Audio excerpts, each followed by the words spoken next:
tu vois, j'ai jamais pensé vraiment à dire, «Ben non, je vais me camoufler en disant: "Ben, je suis pas italienne"». Bah si, quoi. Je comprenais pas pourquoi on me demandait de dire que je l'étais pas. Mmh. Ça me semblait, puis en plus, j'étais dans une famille avec mon grand-père, mon père, ma mère, on parlait tous italien. Enfin, on parlait le dialecte vénitien. Mmh. C'était pas vraiment l'italien comme je le parle aujourd'hui, c'était le dialecte. Mais quand on était à la maison, on était dans une ambiance et dans une culture italienne. Donc la culture française, c'était un En rajout dehors. pour moi, tu Mmh. vois? Quand on parlait, par exemple, de l'histoire de France, tout ça, je me sentais moins concernée que les autres, quelque part. C'était pas mon identité, quoi. Même si c'était intéressant, puis que j'ai fait mes études et tout ça.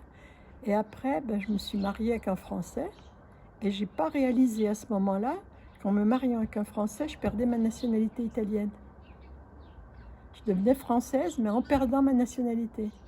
Alors que les garçons, quand ils se marient, ils gardent leur nationalité. Si bien que mes cousins de une vie, là, qui sont pas nés en Italie, mais de parents italiens, ils sont toujours italiens s'ils n'avaient pas demandé la nationalité. Et moi, on me l'a enlevé parce que je me mariais avec un Français. Mais sur le moment, j'avais 20 ans, j'étais amoureuse, ça m'a pas traumatisée.